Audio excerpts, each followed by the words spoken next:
What's up, guys, and welcome to Chat with Will Grant. I'm super excited to be connecting with you guys all today.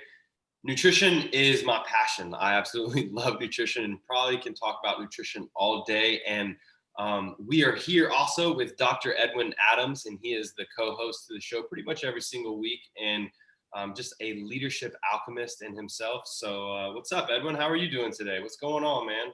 What's up, Will Grant? And guess what? It is South Beach, Miami, known It is as there. Muscle Okay. Beach. So, yeah, California might have one. If anybody was on the Facebook Live show, you heard us going back and forth about that. That's a whole nother story. We're here for another story, right, Will? Yes, sir. We're here to clarify nutrition. That is probably one of the number one things that I hear all the time is people have no idea what to eat, and I probably get asked daily, am I vegan?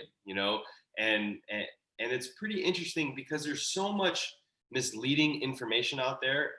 Everything from, I remember when I was a kid, there was that nutritional pyramid that came out when I was in like elementary school. And it was telling you that the main foods that you should eat are grains, meats, and dairies. Like literally the whole pyramid was almost the opposite of how you're really supposed to be eating. And there's just so much money in food. There's money, I'm pretty sure the food industry is actually the biggest industry on the planet.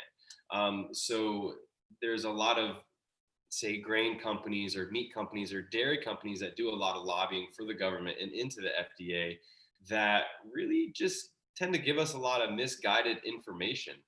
And yeah, I'm super excited to be talking about nutrition because it's something that I've literally been super interested in and passionate about, and I guess actively studying since I was probably 7, 8 years old. So I'm excited to get into this. How are you feeling, Edwin?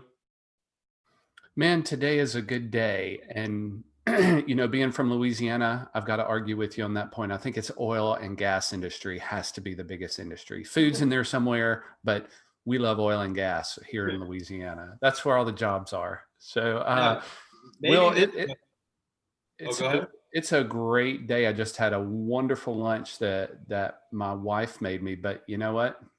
I did something bad, Will. There was something in the cabinet that I can't pass up, and they are affectionately known as Nutter Butters. Uh, They're in the cabinet, and you know what? When they're there, I make some bad choices. So, Will, I would love, just very selfishly, I'd love to start this conversation talking about the preparation of your home environment with nutrition that you get from the store. I think that's got to be the first place, because if those Nutter Butters weren't there, I wouldn't eat them.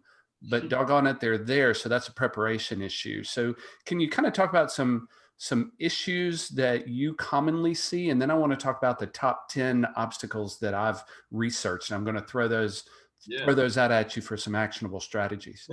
Yes. Yeah. So first of all, let's clarify some confusion right here. If I had some Nutter Butters in my cabinet, I could not eat them either, and that's okay. I think the goal is to not bring the Nutter Butters home, and I know it's going to be difficult, especially with Halloween coming, but that's kind of one rule I give to myself is when I'm going out and purchasing food to bring in my home, I really do my best to focus on buying the absolute most highest quality stuff that I can buy if I'm bringing them in. That's not to say every once in a while, maybe once a year, I don't buy a jar of Nutella, but for the most part, I do as best as I can to try to just focus on bringing the high quality foodstuffs in. And then if I'm out to dinner or if I'm, at someone's house and where I don't really have as much control over what I eat and there's bad food around me, I'm just going to enjoy that bad food. But when I'm in control as far as the foods that I bring into my house, I always really try to focus on quality.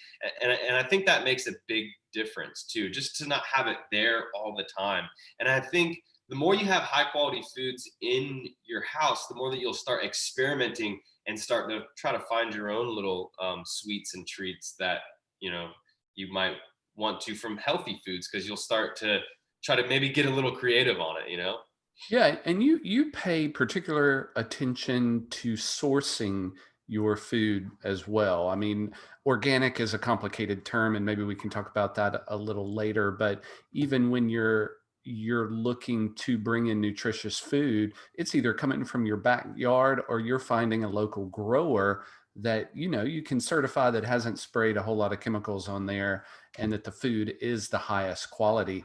But then there's that tertiary space where I think most of us fall, where we go shop for convenience, and therefore we do take a hit on quality, right? Yeah. Well, I mean, in a way, but there's nothing more convenient than walking out your back door and picking some fresh fruit or vegetables, you know? And I think that's what I really do try to focus on, is just quality. And when you focus on quality, source is almost the number one important thing of how that food is grown, and like one of the biggest things I see confused on is like eggs or chicken. I get asked this all the time: are eggs healthy? Are eggs bad? Because I've read so many articles that tell me that eggs are the healthiest food that a human being can eat. It has the perfect amount of fats, has the perfect amount of protein. But then I've also read equally amount of articles that say that they are some of the most toxic, harmful foods that we can eat, that's going to higher our cholesterol. And what's crazy and what makes things so confusing is they're both true. They're both 100% true. And what determines if this is a healthy egg, so to speak, or a not so healthy egg is how that chicken is living. If you eat from a sick and stressed animal, you will become sick and stressed. And that's a lot of what cholesterol is stress from the actual animal. But when you're eating a happy, healthy chicken, where a chicken is actually living like a chicken, they're pecking in the dirt, they're building up their gut microbiome, they're eating a natural diet, which is not a vegetarian diet. Even chickens, they eat bugs and they eat worms and they eat grass and they eat plants too. It's mainly plants, but they get a lot of protein from bugs. And that builds their gut microbiome, and they're happy because they're outside, they're in the sun, just like us. They're outside, they're picking, they're scratching, they're living their life. And that creates a healthy chicken that's going to give you some of the most healthiest eggs that you can possibly get. And what's difficult is it can be kind of difficult to find those eggs. Even at the grocery store, you can buy a crazy amount of eggs for like $1.99, but those chickens are stuck in these tiny little cages, smaller than our computers, that where they're kind of eating, where they're shitting, and they're eating really low quality food. And they're in such a stressful environment where they are sick and stressed their whole life. And that's when they need to get pumped with antibiotics, which antibiotics are some of the most harmful things for our own health, that we're then indigesting this sick and stressed animal that makes us sick and stressed. And I think understanding the quality of where we source our food is not only going to improve our health, improve our happiness, but is actually going to help improve the earth, because the same things and the same practices that are good for us are also good for the earth. Like having a chicken pick and scratch and eat those bugs and go to the bathroom in the grass while he's walking around helps build soil and helps, in a small way, fight climate change, so to speak. But then if you have a chicken that's getting grain shipped in from that, toxic grain sprayed with a bunch of chemicals, shipped in from thousands of miles away, and he's that chicken is living a miserable life. It's not good for the chicken. It's not good for the earth. It's not good for us, and I think when we start thinking about our food like that, I think it can change a completely different paradigm that could not only improve everything that we're doing, but can help the planet breathe. Yeah, great point, Will. This is National Mental Health Month here in the US. I think Saturday was the official day of National Mental Health Day, but for the whole month, I know on my side of the planet, the corporations are really celebrating good living and good health practices with their employees so that people can live a happier, healthier, stronger life. And I know we talked about breath last month. We're talking about nutrition this month, but nutrition plays a role in your mental health too, right, Will? This is the biggest, truest statement that I feel like so many people don't understand is our brain and and how we feel and how we think is mainly determined by our gut and our gut health. That's what's communicating. Food is just information. That's all food is information for our gut microbiome to break down and then to tell our genes and our brain how to think and how to feel based on the information that we're taking from our environment, the food being from our environment. And when we are eating sick and stressed animals, going back to that, we will be sick and stressed. But in the same way that if we're struggling mentally, or if we're struggling with mental health issues, one of the first things after learning how to breathe and learning how to let go and deal with some certain things, you want to look into that person's nutrition, because it's a direct factor. When you eat certain types of foods, you could, in just an hour or two, feel really good or really bad. And that is this domino effect that plays a part in so many different areas of our life. And the healthier our gut is, the healthier we will be. And, and the happier our gut is, so to speak, the happier we will be as well. So improving our nutrition, improving our gut health improves our mental health directly. Yeah, great comment, Will. And just to express again how important the gut is as our second nervous system, so to speak. The biggest highway of neurons that leave the central nervous system and go out to the body go to your gut. Yeah. So if that talks, it's that gut brain relationship that, yeah, absolutely critical. I mean, it's anatomic in our upbringing and our makeup. So it is important, Will, to source good quality information that we not only feed our eyes and ears, and good information that we speak with out into the world to make it a better place, but we also need to fuel ourselves with good information too. So Will, that brings up the question, since the fitness industry is just a noisy space, and I say this all the time, you can Google it and have an endless number of results there to have to discern and go through to find out what is good information, what is bad information. But clearly the type of diet we're supposed to be eating is confusing to people. I mean, people are getting blood tests to see what food allergies they have to direct them to a better diet. I like that. I think that speaks to an evolution in the way we understand how individualistic we all are in our nutritional needs. And these one size fits all plans don't necessarily work for everybody. You've got to experiment a little, do you? Or are there some basics that you should pay attention to regardless of your individual makeup? Yeah, I think, and what a lot of people are confused about is our individual diet should be based on our individual location. So for example, we have evolved over millions of years to eat from our environment, and that's what food is information from the environment to tell our genes how to speak, or how to act, or to express a healthy gene or a stress gene, so to speak. And when you're living in Florida, you need a certain different type of nutrients to live and to thrive in that environment, as opposed to if you live in Washington State or New York City. And that's what food is really amazing at accomplishing, is we are meant to eat seasonal. Like, we're not meant to eat the same foods year round. Like, we are meant to eat foods that are grown in our area, because the foods that are grown in our area have perfected that climate, especially if, and I'm not talking about just growing lettuce, because you can grow that in all different areas, but I'm talking about like the native plants that really have been grown in your area for, say, millions of years. Those plants have been perfecting that soil and perfecting that climate and perfecting that temperature and that humidity levels for who knows how long. And then when you're taking in that information, you're taking in that intelligence of your environment, so you don't get sick every time the seasons change. You don't get sick every time the weather's change, because your gut microbiome is matching the microbiome of your environment.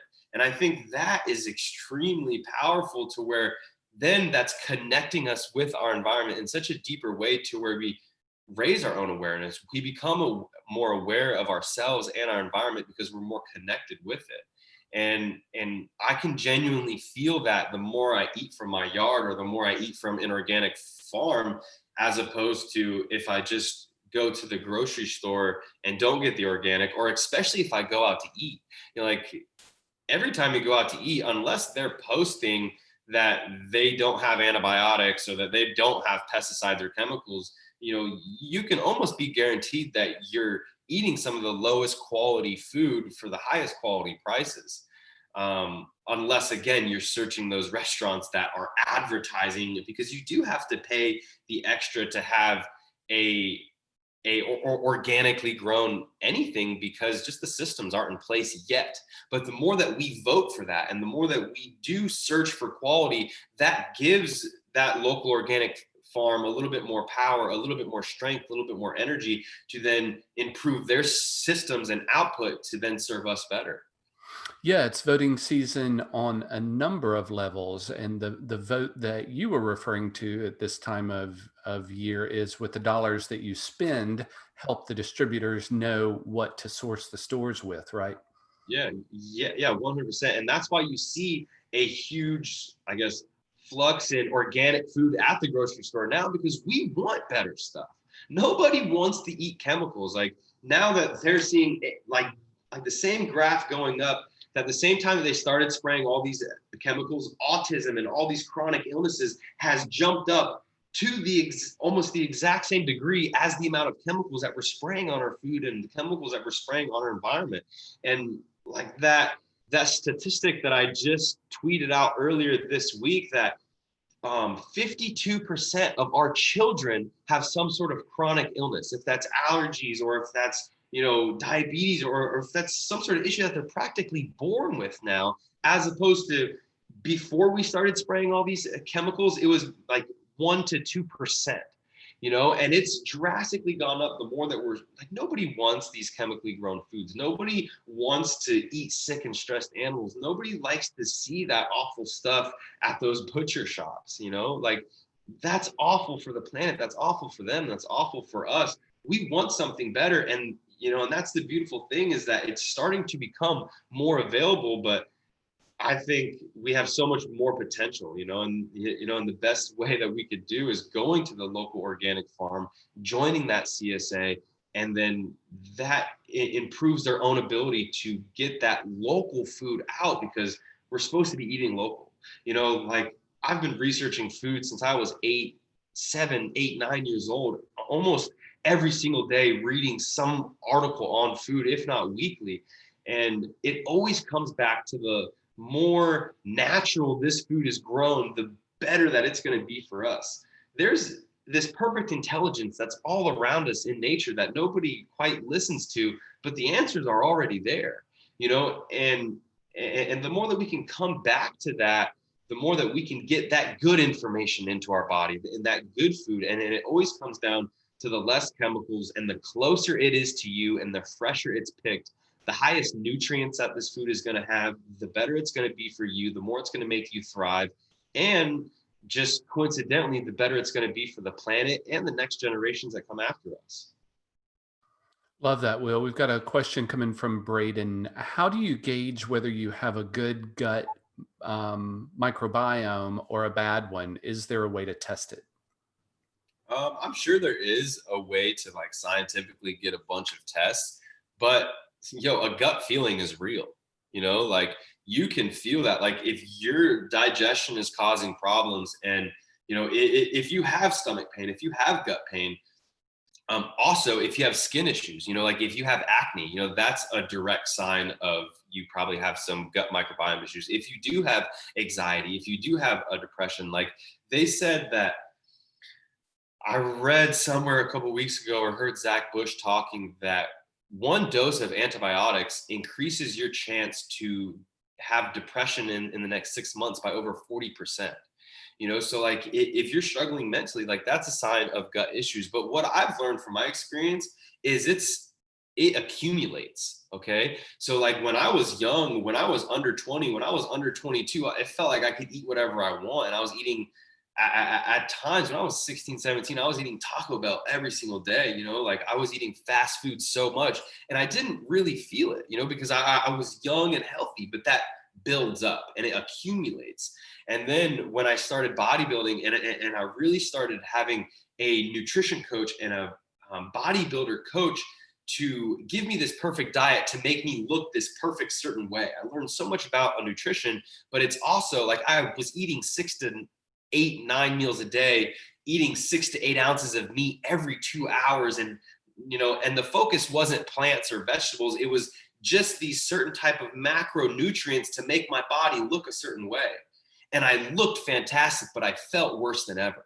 And then after doing this bodybuilding diet for a couple of years, I started getting gut issues, and I was also drinking like a pirate and, like eating a lot of chocolate as well, where like, and this time I wasn't as specific on my diet, was after I did bodybuilding for, a couple of years of being so strict, and then I was drinking a lot and having chocolate and spicy foods. And then all of a sudden I started getting all of these gut issues to where I was up at 2, 3 in the morning with just the most awful gut pains, not being able to do anything. And then that's when I began learning to really start eating for health. And then I went through all those injuries. And that's when I went all into really understanding how food changes our body, and, and is a huge factor in how our body heals and replenishes and gives us energy. And it determines how we feel mentally and physically almost immediately and quickly. Yeah, Braden, you ask a really phenomenal question, and I will answer it this way. I think to know whether your microbiome is good or bad is, to Will's point, about how you feel. So if you're burping a lot, belching, if you're farting a lot, if your stools are inconsistent with their consistency, so to speak, if you feel bloated after you eat, all of those things, and how often you get like sinus infections, how well do you feel, how able are you to perform at what your activities of daily living for. I think all of those symptoms kind of come together to go, you know what, I think my gut is good, or my gut needs some help and I need to feed it better. The tests that are available out there are looking at allergies or intolerances to certain food components. And I think their validity is improving year to year on how allergists and us healthcare professionals, how we healthcare professionals use that information to better advise you on different food qualities that you need to stick to or stay away from. So I'd answer it that way, Braden. Great question. Thank you. First of all, thank you so much, Edwin, for answering that question beautifully and perfectly while I just went off on a big rant. I tend to do that, and it's something I've been working on as I'm going back and watching these, but I'm sorry. And thank you, Edwin, for just giving a perfect answer on that when it was needed.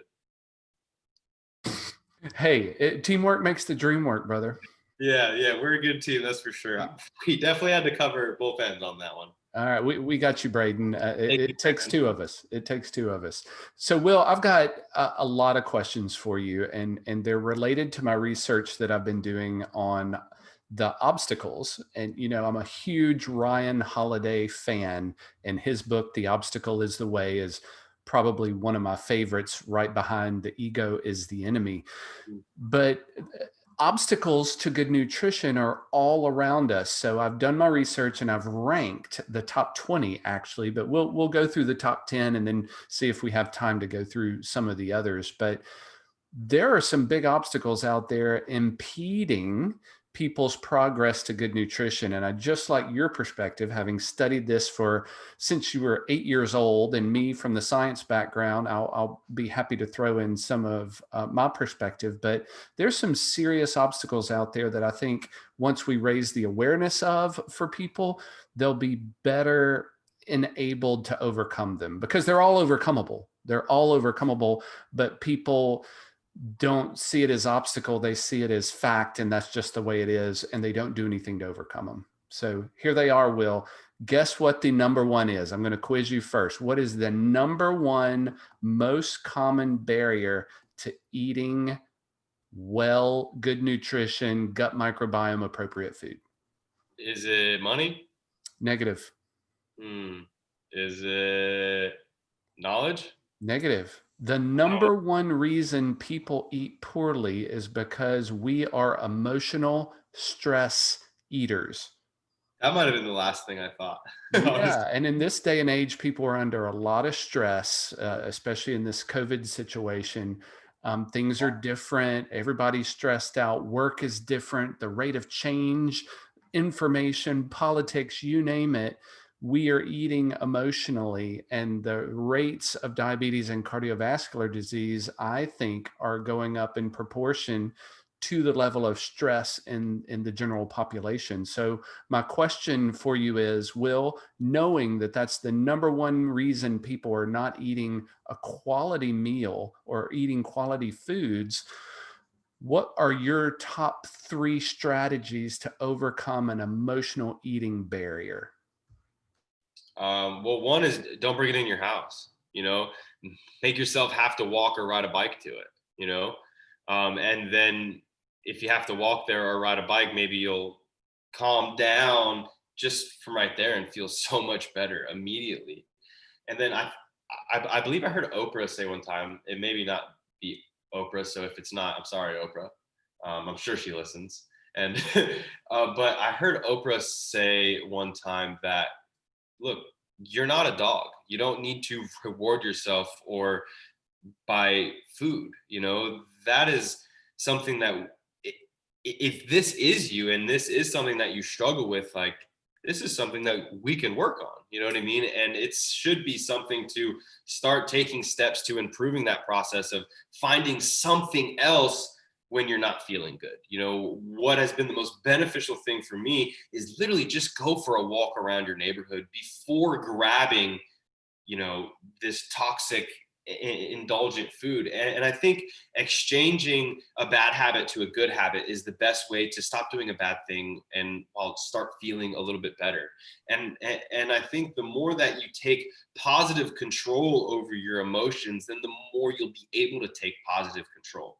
So for the next week, every time that you are feeling that way, to where, oh my gosh, I need to grab some food, just stop and go for a walk. Go for a walk, go for a bike ride, get outside, get some fresh air, take some, like I say, breathe and move, and I think that'll help you feel so much better, reset your body, calm down the system, and then maybe take your time and make a really delicious, beautiful meal for you and somebody that you care about. And that's what's going to turn that bad day into a good day, by ending it on a delicious, nutritious meal with maybe somebody you care about. Or if there's nobody there, just spending that time alone, that'll help everything process and that dust to settle to where you'll really get a clear idea of who you are, and where you want to go. Oh, great points. I have often heard, well, I shouldn't say I've often heard, I just heard a new strategy called habit stacking. Are you familiar with habit stacking? Maybe if you explain it, maybe I've read about it. Yeah. So if you're trying to develop a new pattern or a new behavior, a new habit, the best thing to do is put it in association with something that you Uh, already normally do as a habit. So if you normally take a walk, then take the carrots with you, take the apple with you, take something nutritious with you. In you wouldn't take Nutter Butters with you on a walk. That just doesn't make sense. So stack good quality nutrition with something you do all the time. Like I need to, I don't know, think of a habit and stack it. If it's a good habit, stack good nutrition with it. yeah, I like that. So, Will, the holidays are coming. Here's another question from our friend David. Halloween with leftover candy, Thanksgiving, Christmas. I mean, talk about habit stacking. We're Yeah. about to get inundated with extra calories. What suggestions do you have for creating healthy habits now that would help us keep nutrition under control during the coming months? Great question. Yeah. So it's kind of like going into a surgery, if you prepare for it, like you're saying before, the after recovery process of the surgery will just go so much faster. And speaking of faster, the secret word is fasting. If you know that there's going to be a lot of big, crazy meals coming up, fasting is one of the easiest, most beautiful ways to just cleanse and clean and get all the junk out. And literally most of our work is done when it's on an empty stomach. And when I'm saying fasting, I'm not telling you to fast for 7 days, fast for 40 days. A fast can be 12 hours, 8 at night to 8 in the morning. If that's your limit, that's okay. A fast can be 13 hours, 14 hours, just time without eating, less meals per day. The smaller the window that you eat per day, the healthier and longer you will live. Just like the less you consume, the longer you're going to live. And food is one of the most perfect examples. So yeah, start narrowing down your hours of eating throughout the day. So if you normally eat 8 a.m. to 8 p.m., try 10 a.m. to 8, and then push it to noon, push it to 1, push it to 2. And I know when I'm probably 35, 40 years old, I will probably do a 24-hour fast 1 to 2 times a month, depending on how much bad food I am having. And then on like a day like say Black Friday, on Thursday when we all got overfed, that's okay. Enjoy that time with your family. Enjoy that a delicious meal. That's what Thanksgiving is about, to be thankful and grateful of that beautiful food that we're blessed with. But then on the next day, like you're already overfed, you're already overstuffed. Fast for as long as you feel like you can. And that little fasting trick is something that we could all do. Just consume less, eat less, and know that that time where you may be a little hungry is your body healing, is your body preparing those things. And it's using all of that built up food and that built up fat to really start breaking that stuff down and cleaning and repairing. And yes, fasting is literally one of the healthiest things that we could all be doing more of. Great point, Will. And David, what I also hear him saying is if you're out trick-or-treating, don't come to Will's house. He ain't got no candy.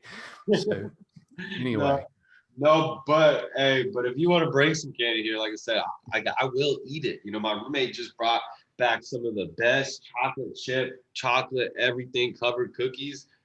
I mean, I ate them. I'm not perfect. The goal is not to be perfect. The goal is to do the best you can and keep making the best you can a little bit better every single day. But if you're struggling with illnesses or being overweight or chronic issues, then there's some work that needs to be done. And nutrition is one of the best places where you could really see immediate results and some of the most effective results as well. Food is yeah. medicine. Our friend Simon Weber was saying down in the comments that even low energy levels or being lethargic could be a sign that, something might be disrupted in the Yeah. nutrition or the gut space. So pay attention to that. Great Yeah, point. like a good saying that I like to do is like the way you're breathing affects how you're feeling moment by moment. The way you're eating affects how you feel hour by hour and day by day. So like if you consistently like feel awful day after day, I would check your diet. If you're always feeling bad in certain moments or moment after moment, I would check the way that you're breathing. And the information of how we're consuming, of what we're taking in, if that's air or if that's food, that's the information for our body to let us know how to feel and how to think. We are more our environment than we are human. And I think a lot of people don't realize that, but it's super important. Like we are less than 10% human being, and the other 90% is based on the air that we breathe, the food that we eat, the water that we drink, and the soils we touch, and the emotions and connections that we have with each other. That makes up and builds that fungi network, that micro biome, that microbacteria that is all over our whole body, that is communicating with itself, with us, with each other, to determine how we're feeling based on the information we're taking in from our environment. Great point, Will. So we've got a question coming in from an anonymous attendee. Does fasting affect your muscle mass? Yes, yes. Yes, that is one downfall, that's for sure. When I did that 8-day fast, I lost a lot of muscle mass. So honestly, that is the only time I wouldn't recommend it, is if you are trying to build muscle. Like if you are training to be some sort of elite athlete or a pro athlete or a top athlete, fasting can be definitely more of an off-season thing. Yeah. So if we're talking about fasting for 12, 15, 18 hours, and you can get in enough of your macronutrients in order to be in a surplus to build muscle, that Yeah. could work, right? Yeah. Oh, yeah. And thank you for saying that. It's possible. It's just definitely a lot more difficult. You can definitely still do 12 hours, and I still try to do 12 hours every day, and all that takes is not snacking super late at night, but if I have an early training session that is around building muscle or building strength, I will have a breakfast. But if not, I always try to push my first meal back as far as I healthily can while still getting in the amount of energy that I need for the day. And if you are an athlete trying to gain muscle, you do need more energy. You will need more protein. You will need more carbohydrates. But if you're just trying to be healthy, if you're just trying to be happy, you really want to focus on plants and as much diversity as you possibly can. Great points. So, Will, I think what I hear you saying from that is you can certainly try fasting, monitor your intake and your output, find that balance where you're in surplus. And if fasting plays into that, do it. You're going to have to experiment, though, to find out Yeah, if the numbers work. exactly. Edwin.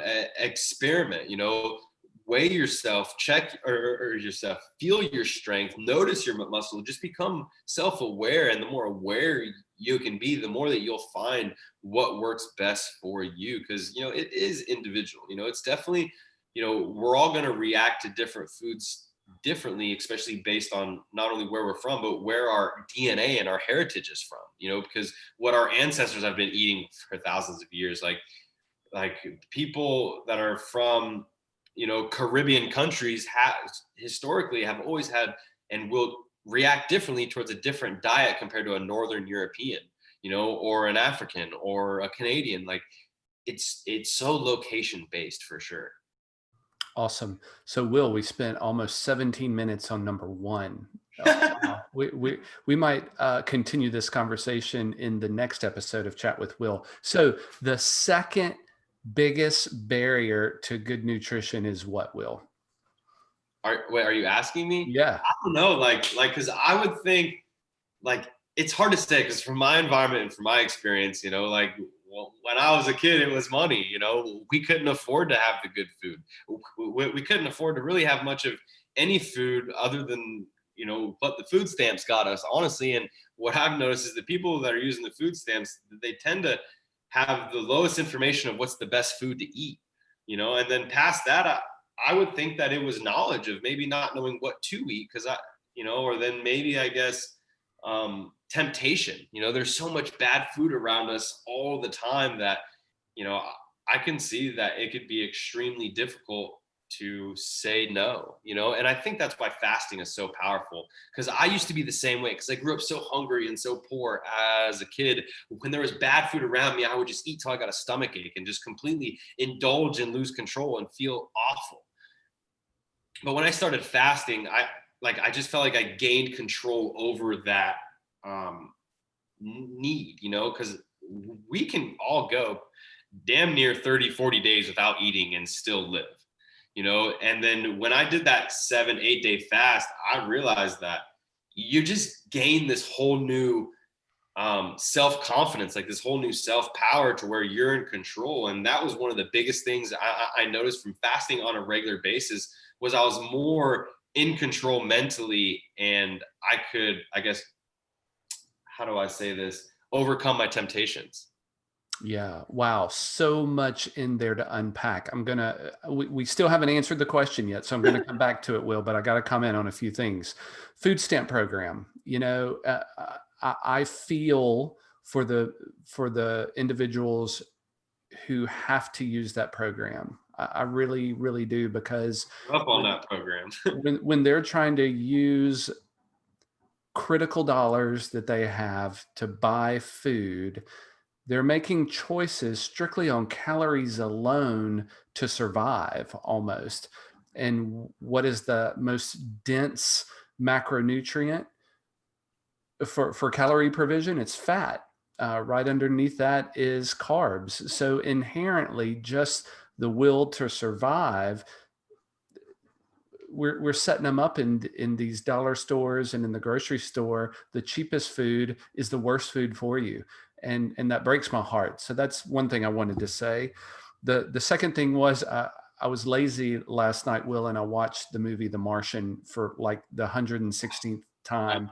And what a fascinating story about a guy stuck on the planet Mars, and he has to grow his own food in order to survive. And just interesting how over that period of time, how much weight he'd lost eating potatoes, and cutting his rations, his space rations down. Just fascinating to see what the human body can tolerate over a Oh, period of yeah. time. So you're right. For a month, you don't have to eat a whole lot. Yeah. We are But capable of so much more. We're so much more resilient, you know, absolutely.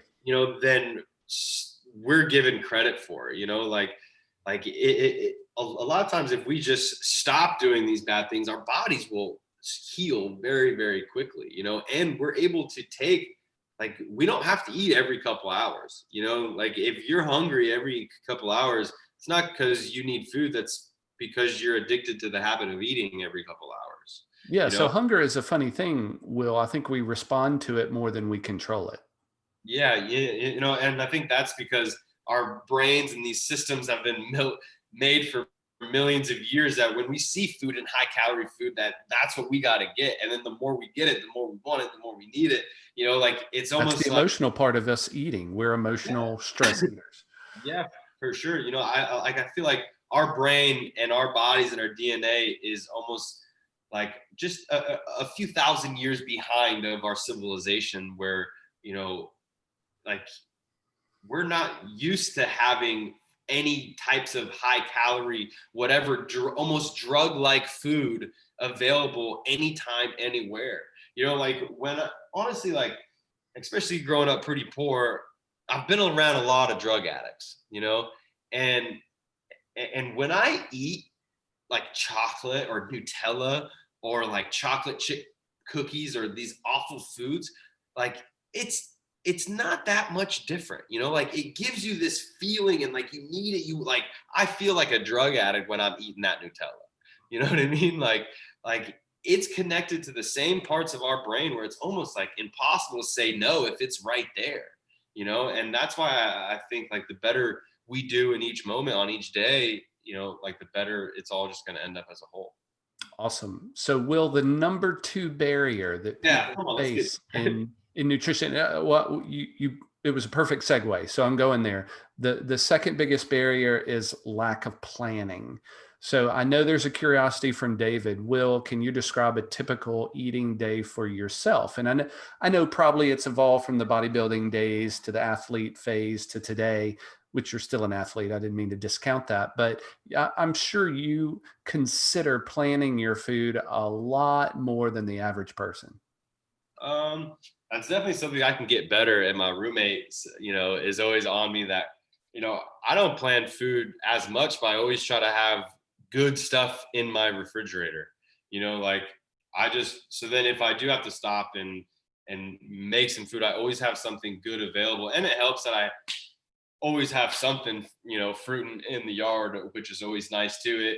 If my roommate isn't here for a couple weeks and he hasn't gone grocery shopping and I've been, thinking about every other thing, and I'm like, oh no, well, at least I got a handful of bananas and some spinach to get me over, but as far as planning, like it's completely different and how I eat as well. Like what I've been through a lot of injuries lately where I had a shoulder surgery, where I wasn't necessarily, or my shoulder surgery, my knee, my collarbone, like all of the time I've spent healing from my injuries and just trying to become healthier, I was eating completely different than, say, the way I'm eating today when I'm training for a big competition. Thanksgiving weekend, I'm training for the national championships. So I'm I'm outputting a ridiculous amount of calories every day, trying to build strength, trying to build up this engine. But so I'm waking up in the morning and I have a big training day, I'll have a breakfast and I'll be eating more oats and berries and fruit with, coconut oil, and stuff like that, as opposed to when I'm healing or just trying to be healthy, I'll push my first meal back till 12, 1, 2, 3, 4, 5 o'clock if I'm really on it, and then I'll break it with like a super smoothie where I blend up just the highest quality nutrient dense foods that I could have. If that's some, leaves and berries from my yard, and then some organic stuff I get at the farm, or if that's just some stuff from Publix, whatever I have in the fridge, I'll literally just it doesn't matter if it's spinach, carrots, whatever it is, the highest nutrient dense foods that I can find available to me. I'll put it in a blender, I'll blend it up. And that's usually what I break my fast with when I'm just eating for health, and eating for healing. And then I'll usually have a nice dinner with just as many different varieties of vegetables, sometimes raw, sometimes cooked. The thing about cooking your vegetables is the more you cook it and the faster you cook it, the less nutrients it will have. So you want to cook it on low, and the more of a crunch it still has, the better it's going to be for you, the more nutrients that it's going to have, and as well as it helps build your jaw.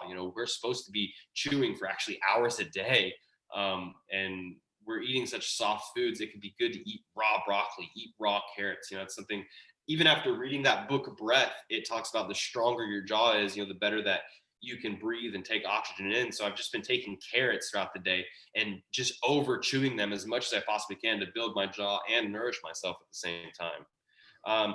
But yeah, so that's kind of what I eat. And then now that I'm training, I'll have pancakes more, and I can eat food, but even these pancakes, I'm making them from organic bananas, organic nutrients, organic berries, but my calories are so much higher. And then afterwards, after training, I'm eating more rice, which I normally wouldn't do when I'm just trying to heal. I'm eating a lot more potatoes, and a lot more steak, and I'm a lot more meat. But when I am eating meat, and this is one of the most important things, I'm spending the extra money. I'm going to the organic farm, I'm buying, the chickens from them as much as I possibly can. And when, that's not convenient enough, or it's not available, or I can't make the trip, then I'll go to Publix or Sprouts. But I'll always search for the stuff without the antibiotics, without the chemicals, without the hormones on, and this is a good voting process too, because it makes it more available. It's good. What's good for the earth is good for us, but, and then when I'm healing, again, just, I have a lot less meat, maybe once or twice a week. Good points. Will, I'm just going to stop here on the third one for today. We've got so many more barriers that I think will resonate with people. I hope you'll come back and watch the next chat with Will Grant, because for October, this is what we're talking about. Will, the third biggest obstacle is cravings. Yeah. How do you handle cravings? Because I can smell and taste the Nutter Butters right now. They're just right over there. That's a craving, man. Yeah, and that's going to happen, and that's built in your DNA to want that with everything in you. So you have to be a little bit more strategic. You have to plan. Like like me and my roommate, when we have bad food in our house, we will justify it like this. Like, look, we might as well just eat all this right now, so it's not in the house tomorrow. Like get rid of it, get it out. If you got to eat it, but just try not to, like, be strategic. Try to have the high quality stuff in your house. And then 2 is, like, the more you practice fasting, the more you learn to gain control over your cravings. I promise you, fasting is the practice of gaining control over your cravings. And then one thing, when I was going through that fast, of this huge paradigm shift for me, of when I was fasting and my stomach was just growling with everything in me, and I was just telling me, you want food, your energy's low, you're so hungry. When I was in the depth of that 8-day fast, you know what I just kept telling myself? Those feelings of my stomach telling me all this, it's doing 2 things. It's getting me more mentally stronger, right? And those are all signs that my body's healing, my body's cleaning. So then I just kind of changed that little paradigm shift of, every time I'm hungry, I know, oh, my body's getting cleaner by the minute, because my body has an empty stomach. So guess what? As long as you don't stress about it, relax, breathe through your nose. You know what I'm saying? As long as you don't stress about it, your body will use all of its resources. Okay, I'm not working on digesting food. Now all of a sudden I got all this. What do? It not only trains your body to use fat as energy, because there's no more food, it'll start using the fat in your body towards using that energy to start repairing your cells, repairing your joints, repairing your ligaments, cleaning your brain. If you got brain fog, that's one of the first tips right there, that a fast can be extremely powerful for you, because that's just like a toxic buildup that your body will just clean out. So just changing the relationship with the feeling of hunger, to know that, hey, that's your body cleaning, and that's you getting mentally stronger, in the same way that when you're lifting a weight and your chest is getting stronger by that big bench press, it's not easy. You're pushing against that resistance. In the same way, that's what that hunger is.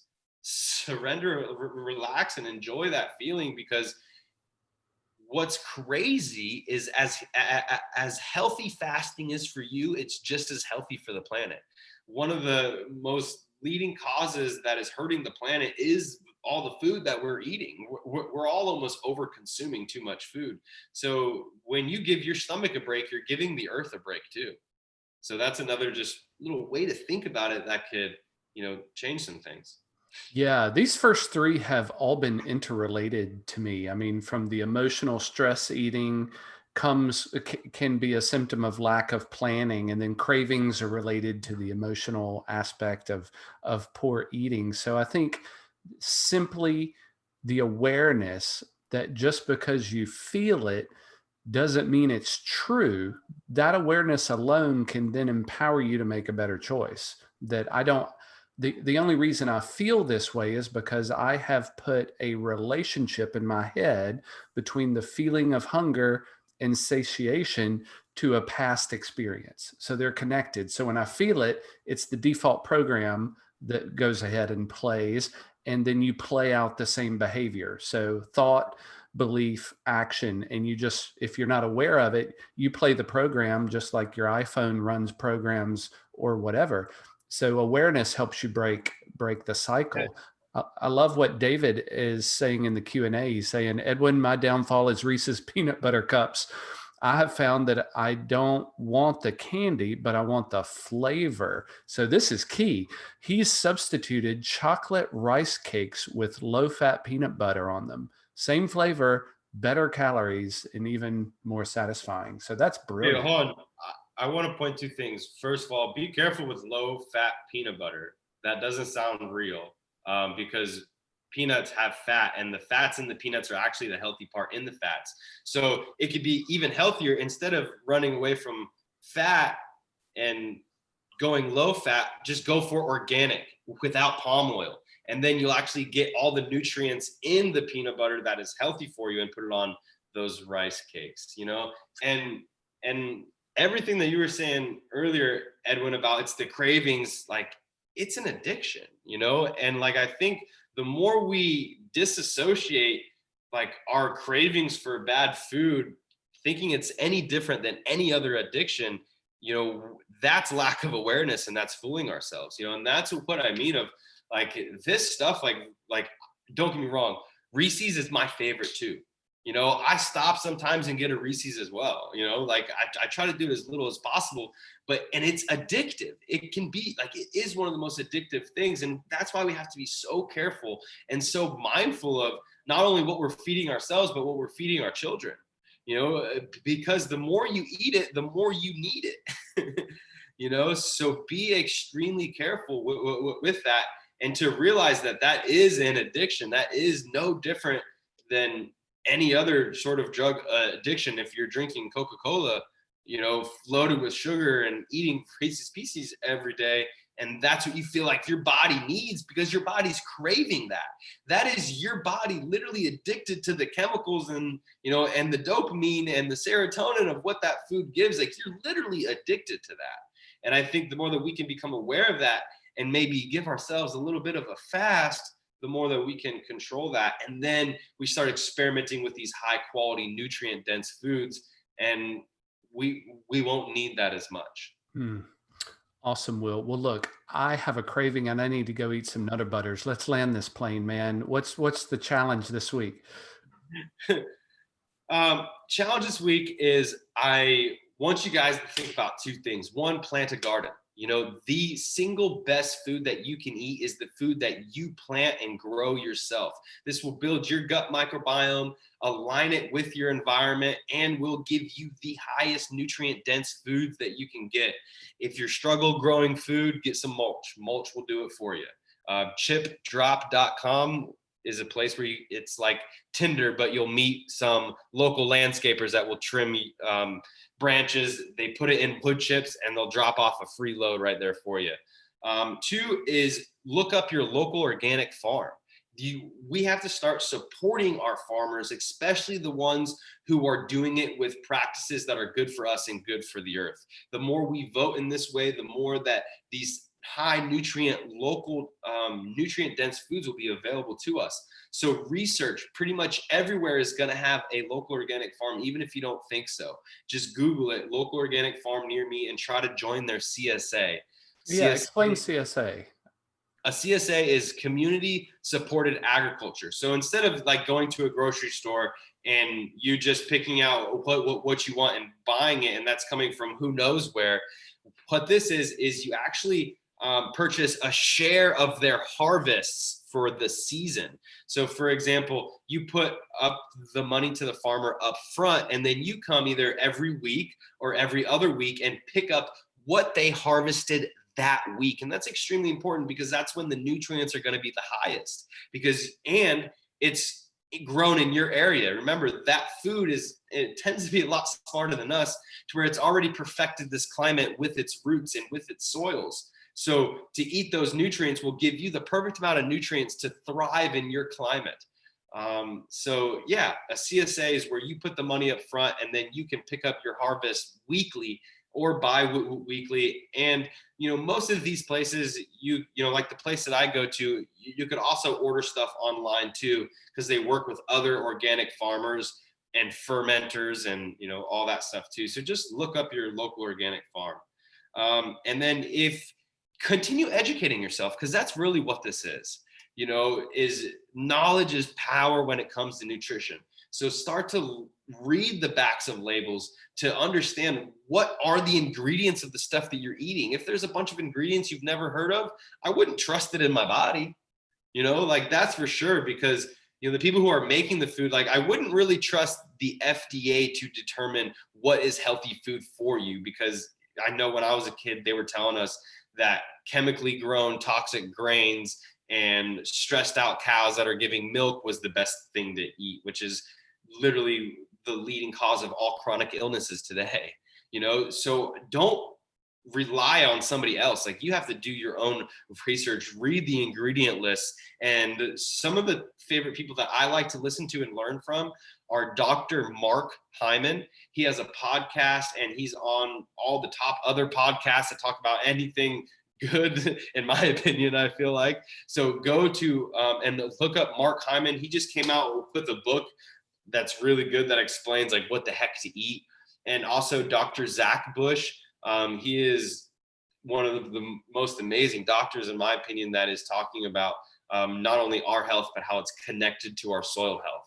Because it's all about our gut microbiome, and our gut microbiome and our microbiome is just from our environment. And the more that we can nourish and enrich in our soils, the more that we can nourish and enrich in ourselves.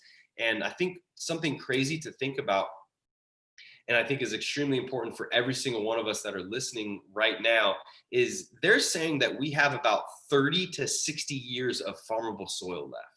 And that is because of the practices of monocropping and industrial agriculture of how we're growing our food today. We have about, I'm going to say that again, we have about 30 to 60 years of farmable soil left. So my grandkids, unless we change something, I'm not sure where they're getting their food from. We're even less time from not being able to have any seafood, because of, the health of the oceans. So I think we could either turn this around, or we could lose all of our soil and our ability to grow food and vegetation. And that's based on our actions of what we're doing. It is up to us in how we're eating every single day to determine if our grandkids are going to be able to eat seafood, or our grandkids are going to be able to have nourishing foods based on coming from enriched soils and an enriched planet. This is up to us. Every single Reese's that you buy supports the opposing factor. Every single thing that you buy from an organic farm helps, feed a healthy future, and I'm not saying not eat Reese's. I'm addicted to chocolate too, like I'm no better than anybody, but I think it's just doing the best we can and supporting each other. And that's why I'm going to leave you with one last thing. And this is my real challenge, is I want you to go out and search the best, highest quality food you can and cook for somebody. Cook for somebody this week. If that's somebody your mom, your dad, your brother, your sister, your best friend, meet with somebody and cook for them. And that communion of that food can be one of the most therapeutic, powerful things that we could do for our health and for our mental health as well. And boom, mic drop. That's where I'm ending right there. Well, I can't close any better than that. I'm just going to say I'm Edwin Adams from disruptcomfort.com. Will Grant said it all. Thank you, Will. Thanks, guys. See you next.